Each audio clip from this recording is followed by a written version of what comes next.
True, hardly a critic realized it at the time, but Hayfever had a profound impact on socially and medically committed pop songs of the 60s and 70s. While classical music had always seemed to be totally ignorant of the topic, Anglo-American rock music suddenly focused on a problem that had both baffled and unnerved mankind for centuries. In retrospect, there is but little doubt that one particular song initiated an avalanche of Hayfever-oriented pop lyrics.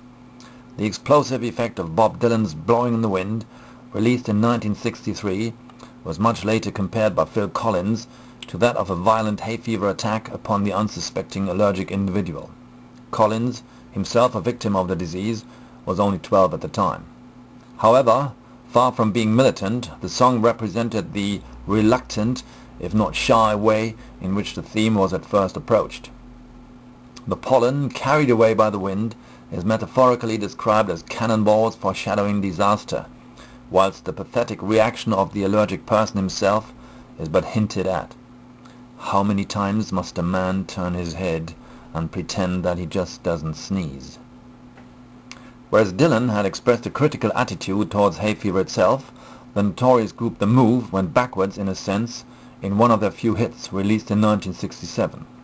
The title of the song, I Can Hear the Grass Grow, already encapsulates their ability to put their finger on the fact that hypersensitive allergic individuals anticipate their annual doom at a time when the pollen is not even dispersed yet.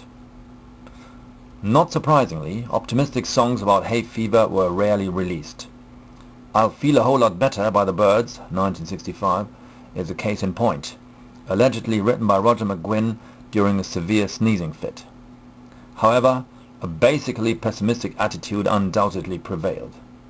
A typical example is Nose for Trouble, a track on the 1966 LP What's in a Name by Dave D. Dozy Beaky McIntitch. However, there was a song released by another group in that very same year which became much more famous, catapulting them to the top of the hit parade, Keep on Running by the Spencer Davis Group. It is remarkable how the group tried to provoke some kind of shock and dismay by means of personification.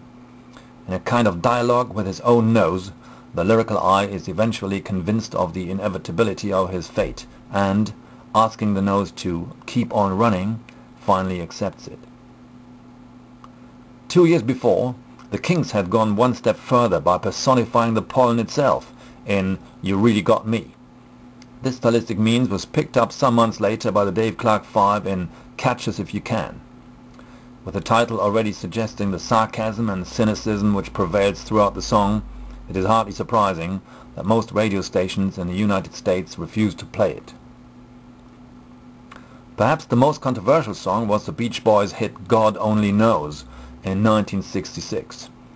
Brian Wilson's lyrics are ambiguous and bizarre to such an extent that a quarrel erupted between the two magazines, The Melody Maker and the New Musical Express, as to the question whether the song had anything to do with hay fever in the first place. Sadly enough, the blossom time of hay fever songs was more or less over by the beginning of the 70s. There were sporadic attempts at reintroducing the topic, notably by the Hollies in their 1974 hit single, The Air That I Breathe. However, emphasis was usually put on attendant phenomena such as asthma rather than hay fever itself. Compare, for example, the 1976 Jethro Tull hit Locomotive Breath.